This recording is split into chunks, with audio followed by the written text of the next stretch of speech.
Okay, today's the last day of comparing a poker stat I counted at the table across 3 cities, and I actually remember this one for some reason pretty well. Today is all-ins, so no point in putting the graphics. I mean, I'll put the graphics up, but no point in me giving a prediction. I remember they were all about the same. One was 6, one was 4, one was 5. So I'll just look at them right now and try to explain it for you.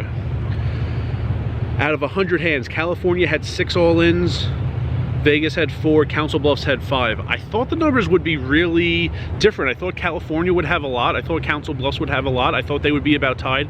I thought Vegas would not have many at all. And I counted for 100 hands, not 50. 2 of the counts, rake was one of them, I only counted for 50 hands. Like, I gave this one extra hands because it's not a thing that happens a ton, even in, you know, loose games. So, you know, counting rake for 50 hands, it wouldn't be that much different counting rake for 50 hands and rake for 100 hands. Like, the rake per hand would be about the same. I didn't need to do more than 50, but I knew all-ins, you know, over the course of 50 hands, the number might not be that high. That's why I went to 100. And still, 4, 5, and 6, California did win. Vegas did come in third, and Council Bluffs was in the middle, like I expected for most of these counts, but not really anything that different. I remember one in Council Bluffs, this old guy got short stacked and just like threw in his last 15 bucks or so. I don't remember that happening so much in the other places. I actually thought that might happen a lot in Vegas. People don't top off as much, they don't rebuy as much, they get down low, and it just didn't happen at that table. It does happen over the course of like many days, many weeks, but it didn't happen a lot at that table. California was only 6 out of 100 hands. That's amazing. There was so much action every day in Lake Elsinore. Like, I barely ever had to change tables. You just get sat at a table at random, and it's a great table with like tons of like multi-way action, like every street. And 6 out of 100, that is really weird. Small sample, you know, I could say that about everything, but yeah, I don't have an explanation for you. You know, that is not a difficult count, and just out of curiosity, I might count that on my own, not make like full videos about this, but I might mention it in passing one day in a few months or something.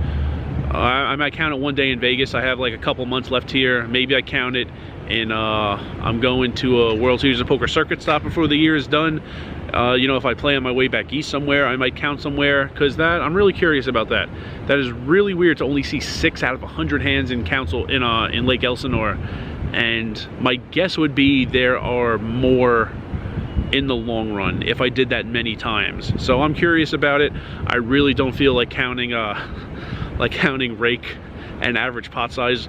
Those are difficult counts. It takes a lot of concentration, and I don't feel like counting those again. But all-ins isn't a big deal. I could count all-ins while I'm playing hands, while I'm having conversations, while I'm like checking the score of like a baseball game on the bottom line or something. So I might count those just for fun and let you guys know. But that is it.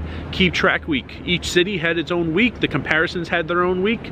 I know some people really enjoy Keep Track Week. In the future, I might use a different medium to continue Keep Track Week. I know videos actually aren't that popular. I'm aware that a very small group of people really enjoys the videos, but number of views compared to other videos, it's pretty low. Most people don't like it so much, don't care for it so much, so I might keep doing it, but show it, disseminate the information in a form that is not audio-visual. So look out for that in the future. But this wraps up Keep Track Week for the year. Each city got its own week, and the comparisons got its own week. So tomorrow, on to some other content.